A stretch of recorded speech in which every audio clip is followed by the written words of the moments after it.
नमस्कार। आज हम अपनी जो आसपास की हवा है उसके प्रेशर का मान निकालेंगे और उसके लिए मेरे पास ये छोटी सी 12 ml की एक सिरिंज है और इस सिरिंज का जो इंजेक्शन है वो मैंने निकाल दिया है। और अब अगर मैं जहाँ इसका पहले इंजेक्शन था या सुई थी वहाँ अगर मैं अपना अंगूठा लगा दूँ और इसके पिस्टन को दूसरी तरफ से खींचूँ तो मुझे ताकत लगानी पड़ती है। तो आपको ये पता है कि यहाँ मुझे ताकत क्यों लगानी पड़ रही है, क्योंकि हमने इस बारे में पिछले वीडियो में भी थोड़ी चर्चा की थी। तो ये मुझे ताकत क्यों लगानी पड़ रही है, क्योंकि यहाँ पे जो आसपास की हवा है वो इस पिस्टन को ऊपर की तरफ धक्का दे रही है जब मैं इसे नीचे की तरफ खींच रही हूँ। और अगर मैं इसे खींच करके छोड़ देती हूँ तो ये पिस्टन वापस अपनी जगह आ जाती है। मैं उतना ही फोर्स अभी नीचे की तरफ लगाऊं जितना हवा इसके ऊपर पिस्टन के ऊपर लगा सकती है, तो ये पिस्टन तब भी एक इक्विलिब्रियम में रहेगा। लेकिन अगर मैंने थोड़ी सी भी ज़्यादा अगर मैंने नीचे की तरफ उसके ऊपर फोर्स लगा दिया तो पिस्टन नीचे जाने लगेगा। और अगर मैंने थोड़ा कम फोर्स लगाया, जैसे कि अभी मैंने थोड़ा कम कर दिया फोर्स, तो ये देखिए अभी मैं इसको यहाँ खींच के मैंने रखा, अगर मैंने थोड़ा कम कर दिया फोर्स तो ये पिस्टन ऊपर जाने लग गया। और अगर मैंने और इसको नीचे की तरफ खींचा, इसका मतलब है कि मैं अभी ज़्यादा ताकत लगा रही हूँ, हवा के मुकाबले मैं ज़्यादा ताकत लगा रही हूँ इस पिस्टन के ऊपर। तो अगर मैं ज़्यादा ताकत लगाऊंगी तो पिस्टन नीचे आ जाएगा, और अगर मैं कम ताकत लगाऊंगी हवा से तो पिस्टन ऊपर आ जाएगा। तो अगर पिस्टन इक्विलिब्रियम में रहता है और अगर जरा सा भी मैंने उसमें थोड़ी सी ज़्यादा या कम ताकत लगा दी और पिस्टन चलने लगे, तो इसका मतलब है कि हमने वो मान निकाल लिया है हवा के फोर्स का जितना वो इस पिस्टन पर लगा रही है। अब मैं इसके ऊपर अभी तो हाथ से ताकत लगा रही हूँ, तो ये तो मैं कैसे मेजर कर सकती हूँ?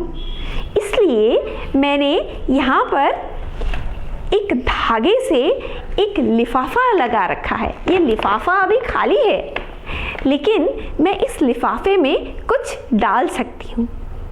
तो मेरे पास यहाँ पर ये आधा केजी 1 केजी के पैकेट्स रखे हुए हैं चीज़ों के, और ये मैं इसमें डाल सकती हूँ ये पता करने के लिए कि ये जो इक्विलिब्रियम है कब तक ये इक्विलिब्रियम में रह सकता है ये पिस्टन, और इससे मैं हवा के प्रेशर का मान निकालूंगी। तो ये मेरे पास 1 केजी का एक पैकेट है, और यहाँ देखिए 1 केजी का ये पैकेट है, और मैं ये पिस्टन को अब बंद कर रही हूँ बिल्कुल अंगूठे से, जोर से मैंने इसे बंद कर रखा है। और अब ये मैंने इस पर इसमें एक 1 केजी का पैकेट डाला है। तो अभी भी आप देखिए पिस्टन को कुछ नहीं हुआ है, वो अपनी जगह पर ही है। मतलब कि मैं और भी सामान इसमें डाल सकती हूँ। तो इस बार मैं इसमें आधा केजी का आधा केजी का ये पैकेट डाल रही हूँ। तो ये देखिए मैंने इसमें आधा केजी का पैकेट डाल दिया। अभी भी ये पिस्टन अपनी जगह पर ही है और कुछ भी नहीं हुआ है। ये पिस्टन अपनी ही जगह पर है और अब मैं इसमें ये और आधा केजी का पैकेट डालती हूँ। तो अब देखते हैं क्या होता है। तो मैं ये इस पे आधा केजी का और पैकेट डाल रही हूँ। पिस्टन बहुत हल्का सा नीचे आया पर वो अभी भी अपनी जगह पर ही टिका हुआ है। देखिए थोड़ा सा एरर मार्जिन है क्योंकि यहाँ पिस्टन के रबर का थोड़ा सा फ्रिक्शन है, लेकिन उसको हम इग्नोर कर सकते हैं। तो अभी ये 2 केजी मैंने इस पैकेट में डाल दिया है। अब अगर मैं और इसमें सामान डालती हूँ, तो अब ये पिस्टन है वो नीचे आने लग रहा है। इसीलिए मैं ये पैकेट निकाल रही हूँ और इस वक्त अब पिस्टन अपनी जगह पर ही है और वो कहीं नहीं जा रहा है। तो 2 केजी जब मैंने इस पैकेट में डाला है तो ये जो है ये पिस्टन अपनी ही जगह पर टिका हुआ है। तो मैं ये कह सकती हूँ कि जितना फोर्स ये 2 केजी का वेट लगा रहा है उतना ही फोर्स हवा इस पिस्टन के ऊपर की तरफ लगा रही है। ऊपर से तो मैंने बंद कर रखा है इसे, तो ऊपर से तो हवा फोर्स लगा नहीं सकती है। हल्की फुल्की हवा होगी उसमें, लेकिन उसको भी हम निगलेक्ट कर रहे हैं। तो अब अगर इतना फोर्स है, 2 केजी वेट का यहाँ फोर्स है, तो इससे हम प्रेशर कैसे निकाल सकते हैं हवा का? अगर इतना है फोर्स जो हवा लगा रही है पिस्टन के ऊपर, अगर इस फोर्स को मैं इस पिस्टन के अंदर की एरिया से डिवाइड कर दूं तो मुझे हवा का प्रेशर मिल जाएगा। तो हम ये कैसे कर सकते हैं? देखिए, तो यहाँ पर मैं आपको ये पिस्टन दिखाती हूँ।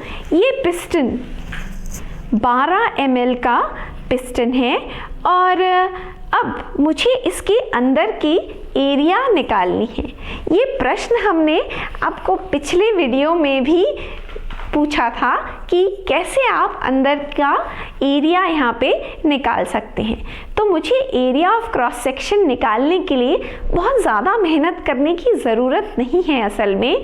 तो ये 12 ml है और अगर मैं एक स्केल लेकर ये नाप सकती हूँ कि यहाँ पर ये लेंथ कितनी है 12 ml में ये यहाँ पर आप देख सकते हैं कि ये करीब 6 सेंटीमीटर लेंथ है और ये एक सिलिंड्रिकल ज्योमेट्री है इस सिरिंज की। तो इसका जो अंदर का क्रॉस सेक्शनल एरिया है, इसका वॉल्यूम हो गया 12 ml और इसकी लेंथ है 6 सेंटीमीटर। तो इससे मैं आराम से इसका एरिया ऑफ क्रॉस सेक्शन निकाल सकती हूँ। 12 ml है इसका वॉल्यूम। तो वॉल्यूम 1 ml बराबर 1 सेंटीमीटर क्यूब होता है। तो यहाँ पर हम ये लिख सकते हैं 12 ml बराबर 12 सेंटीमीटर क्यूब और जो लेंथ है वो 6 सेंटीमीटर है। तो एरिया कितनी हो गई? तो एरिया हो गई ये 12 सेंटीमीटर क्यूब बटे 6 सेंटीमीटर, यानी कि एरिया ऑफ क्रॉस सेक्शन हमारी आ गई है 2 सेंटीमीटर स्क्वायर। तो ये है एरिया ऑफ क्रॉस सेक्शन इसका। अब एरिया ऑफ क्रॉस सेक्शन हमें पता चल गया है, और जो फोर्स लग रहा है इसके ऊपर वो है 2 kg का वेट नीचे की तरफ जो लग रहा था, उतना ही फोर्स हवा लगा रही है।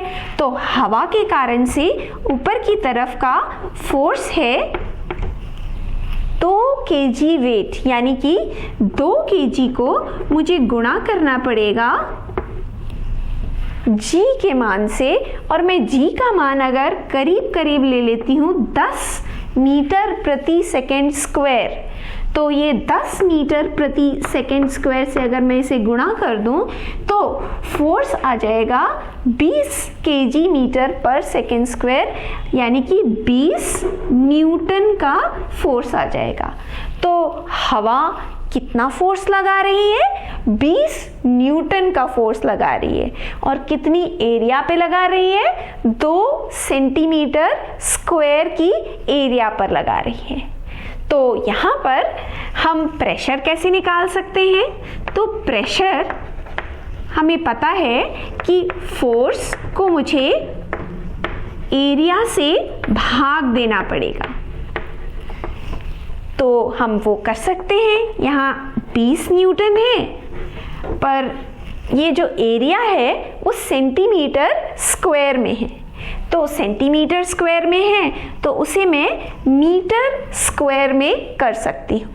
तो अगर मैं 2 सेंटीमीटर स्क्वायर है तो मुझे इसे 1 सेंटीमीटर का मतलब है 1/100 मीटर, तो इसे मैं इस तरह से लिख सकती हूँ।